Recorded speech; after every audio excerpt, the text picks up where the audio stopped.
بيكم أصدقائي، ازيكم عاملين ايه؟ بيحكي الأنمي بتاعنا النهاردة عن بنوتة بتقضي معظم وقتها في المستشفى بسبب فترة علاجها الطويلة، وبسبب مللها ووقت فراغها الكبير كان بتقضي الوقت ده تلعب ألعاب اسمها ألعاب أوتومي. هي ألعاب مبنية على قصص بتشبه الروايات وبيكون فيها شخصيات ليها حياة وماضي. بتلاقي البنوتة نفسها فجأة متعلقة في عالم من العوالم دي، وفي وسط أجواء هادية وموسيقى كلاسيكية بتدل على المفاجأة والغموض بتلاقي نفسها في مشهد انفصال مع سيدريك سامة. سيدريك ده صديق طفولتها وكان ولي العهد ليهم، وشخصية ايرين شريرة اللعبة. بيقولها سيدريك إن هنا علاقته بيها علشان قلبه حب ومال لليليا الفتاة العامية المهلبية، وبتعتذر ليليا لايرين عشان ملحقتش تقولها لأن الموضوع جه فجأة. بعيون دامعة بتسلم على سيدريك وتقوله مع السلامة يا قرق كداب، ولما بتخرج بتدرك الموقف أكتر وبتفتكر إن ايرين في نهاية اللعبة بتموت على يد ملك الشيطان بعد ما بيتحول لتنين وبيقتلها، فبتتعصب وبتحلف بشنب أبوها إنها مش هتسمح بالمصير ده لأيرين أبدا.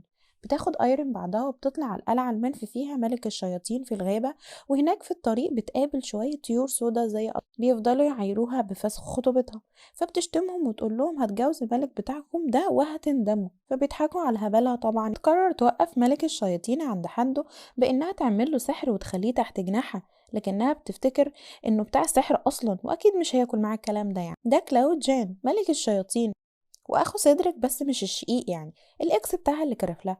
بتقابل ايرون وبتبص في عينه وبتقول له جمالك ده ولا جمال عبد الناصر، ما تيجي نتجوز. فبتصدمه فبينفعل فبيغضب فبيغمى عليه. بتفوق في قصره وبتشوفه قاعد مع مساعدينه بلسان ابو قرون، ودي مش شتيمه يعني هو شيطان بقرون فعلا، ومعاه كيس سان الانسان. بتتكلم معاهم وبتقولهم إنها مسحورة بجمال جان كلاود وعايزة تتجوزه، وعشان يخلص من ظنها بيحاولها كلاود سامة بالسحر لبيتها. ولما بتوصل هناك بيقولها والد أبو شنب إنها وصل لها دعوة من ليليا وسيدريك لحفل إعلان خطوبتهم بعد دهرين، وإنها لازم تحضر عشان تمضي على أوراق فسخ العلاقة بتاعتهم. فبتقرر إنها تحضر وهتدوقهم طعم الألم، وبتخطط إنها مش هتيأس ولازم تطيب قلب كلاود سامة في شوال عشان ما ينفعش تروح حفلة خطوبة الإكس بتاعها وإيدها فاضية، فهتاخد له أخوه معاه. وبتروح الغابة تاني وبتقابل هناك حارس البوابة، فبتستغل ضعفه تجاه البسكوت وبتحط له مخدر فيه، وبتنده بصوتها العالي وتقول لو ما ظهرتش يا كلاود سامة انا هاخد الطير اللي بيتاكل لحمه ده واحشيه على الغدا. بيظهر كلاود سامة وبيدخلوا القصر يتكلموا. وقتها بتواجه مساعدينه مشكلة ان وحش شيطاني نونو هرب، فبتعرض انها ترجع لكلاود ساما فبيوافق كلاود ساما. ولما بتروح عشان ترجعه بيقابلها سيدريك واصحابه بيتهموها بحاجات وحشة بس هي بتنفض له، وبيظهر كلاود ساما وبيشكرها على انقاذ شياطين وبياخدها في عربية سندريلا وبيروحها لقصرها.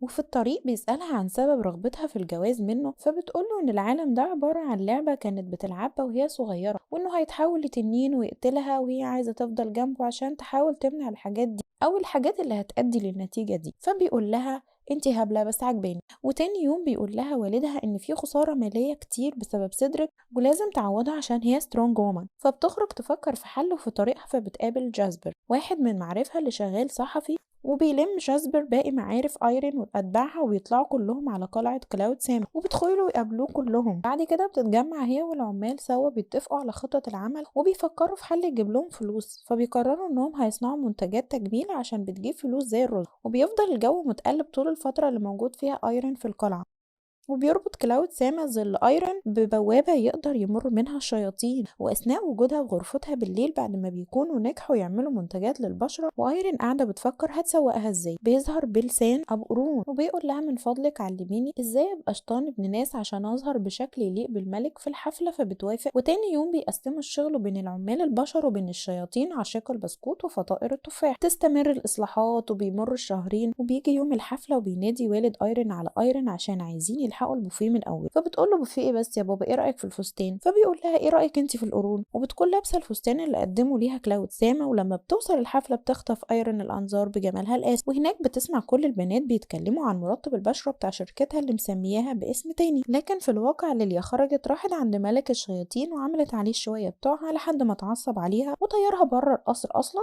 وراح عشان يقابل ايرين في الحفلة اللي وعدها انه هيحضرها معاها. وفي الوقت ده بيكون سيدريك امر جنوده يقبضوا على ايرين وبيقول لها لو جاية في رجوع نسيني. فبتقول له رجوع ايه يا اسطى انت عبيطة، انا جاية امضي على اوراق فسخ خطوبتي اصلا، ده انا ربنا نجدني. وبتستفزه بالكلام فبيمسكها ويقول لها انت ازاي تخطفي ليليا الطيبة الغلبانة اللي ما بتأذيش حد، انت قلبك ايه حجر؟ لا وكمان بتهدديها بالرسائل. بتجيب الرسائل القديمة اللي بعتت الإلموند يسرقها من زبالة ليليا وحطتها جنب الدعوة اللي بعتتها ليليا ليها من شهرين، وبتقوله الاتنين نفس الخدمة. وبتطلع ليليا الطيبة الغلبانة هي اللي عاملة الحوار ده، فبتقوله ابلع يا نيرد، فبيبلع فعلا وبتسيبه وبتروح تمضي عقد فسخ الخطوبة. وبتروح بعدها تموف اون برقصها مع كلاود ساما وبتنهي الحفل وبيخرج يوصلها وبيتكلموا شوية. في النهاية بيقرب منها علشان يودعها لكن بتراودها ذكرى كلاود ساما وهو غضب عظيم وافتكر سبب التحول اللي هيحصل له وهو الخيانة من أقرب الناس ليه. فبتتصدم لكنها بتودعه وبتمشي. وتاني يوم بتطلع ايرين على كيس سان مساعد كلاود ساما البشري، وهناك بتعرف ايرين وبيل سان ابو قرون ان كيس سان هو الشخص اللي بسببه كلاود طردوه ونفوه علشان هو صغير غرق، وكلاود ساما ما ترددش ابدا وانقذه بالسحر. وفي الوقت ده عرفت ايرين ان خيانة ثقة كيس لكلاود ساما هتتفضح عن طريق سيدريك وليليا اللي هيروحوا يحققوا في موضوع تجارة الشياطين، ويعرفوا ان كيس مساعده الشريف بيخرق القوانين اللي متفقين عليها البشر والشياطين وبيخونوا. بيتفقوا كمان انه هيكفر عن غلطته ويصالحه. وتاني يوم اثناء العمل في القلعة بينط إلموند من البوابة السحرية وبيقول لايرين ان الجماعة اياهم وصلوا. في الوقت ده بيكون سيدريك وليليا عند كلاود ساما وبتتكلم ليليا وبتقوله انها خايفة عليه علشان كده مش قادرة تسكت عن اللي بيحصل. مساعدك يا كلاود ساما بيتاجر في الشياطين وبيبيعهم وانا قلبي رهايف ما اسمحش ابدا اشوف الشياطين بتعاني. بتقاطعها ايرين وبتقول لها شكرا على مشاعرك الجياشة، روحي ماما اشربي اللبن عشان تنامي. فبتنتقد ليليا وتقوم جارية وسايبة المكان وبيحصلها سيدريك. وبيحصل نفس سيناريو بيع الشياطين وبتستنى ايرين ان سيدريك وليليا يظهروا لكن ما بيظهروش غير في النهاية. وبتهاجم ليليا بالسيف مساعدين كلاود ساما وبيخطف سيدريك ايلين وبيبلغوه مساعدينه انه يقدر يوصل لها كلاود ساما هو وإلموند. ووقتها بتتأكد ايلين انهم بينفذوا خطة خطيرة عشان يوقعوا ملك الشياطين. وبتقول في نفسها يا ولاد الغدارة ده انتوا تستحقوا تاخدوا منه اللقب بجد مش هزار. وبيغضب كلاود ساما لما بيشوف حالة ايرون وبيصرخ في وش سيدريك ويقول له انت شكلك عبيط، انت مش عارف دي مين؟ دي المدام، واللي يقرب من المدام يبقى حاكم على نفسه بالاعدام. بيتحول للهيئة الشياطينية فبتهاجمه ليليا بالسيف المقدس وبتغرس السيف جواها، لكن ايلين بتبص لها بثقة وتقول لها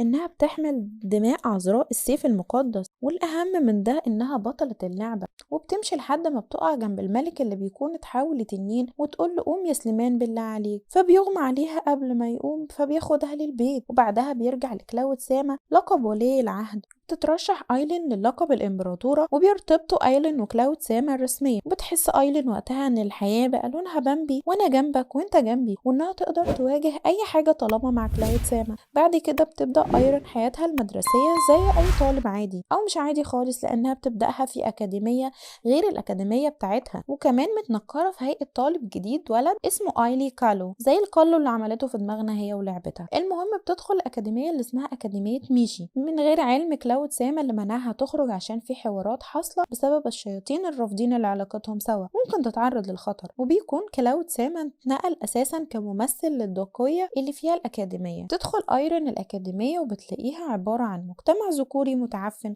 بسبب تعليم قديمة خاصة بيها، وفي طريقها بتقرر انها تظهر الفيمينست اللي جواها ومش هتسكت على اللي بيحصل ده. بتروح لغرفة مجلس الطلبة اللي فيها اكتر طلبة بتطور في الاكاديمية وبتكون عارفاهم لان معظمهم ابطال في اللعبة التانية، وكأي طالب منتقل جديد بتتعرض للتنمر في اول يوم ليها، وبيكون المدرس هيعنفها لكنها بتعدي منها بدعاء الوالدين. بتطلب ايرين انها تنضم لمجلس الطلبة فبيوافقوا، وبيكون الشرط عشان تنضم انها تتولى قضية وبتحقق فيها، وفي قضية دلوقتي متورط فيها مصاص دماء وبيقولوا لها ان ملك الشياطين كمان الناس شاكة فيه. فاول ما بتسمع كده بتقبل الشروط طبعا وبتوعدهم انها تحل القضية وهتجيب الفاعل من قفاه. فبيقول لها المدير جيمس تمام بس خدي الورقة دي مضيها من مدير الأكاديمية. اصل نسيت، ما الأكاديمية مديرها هو الدكتور ميراتيشيتا وممثله هو المسؤول عن الأوراق في الفترة الحالية. يا وقعتك السودا يا ايرين، الحقونا الحقونا بجد. بس ما يكونش قدامها حل فبتروح تقابله، وهي المرة دي متنكرة بلبس بطة وبتخليه يمضي على الأوراق. بتخلص الأوراق وبالليل بتلف هي وآيزك في الأكاديمية يدوروا على أي حاجة مريبة كده أو كده تبع القضية. بيتمشوا شوية وبيلاقوا ريتشل، البنت اللي أنقذتها من المجتمع الذكوري المتعفن في أول يوم، والمدرس الرخم بتاعهم. بيتكلموا وبيكون المدرس هيخطف ريتشل، لكن مرة تانية بتنقذها آيلي، وبيهرب المدرس وبتطارده لحد ما بيقع وبيصرخ، وبتوصل ايرين فبتلاقيه مات. ما تنسوش تعملوا سبسكرايب للقناة، ونتقابل في الحلقة الجاية ان شاء الله. باي باي.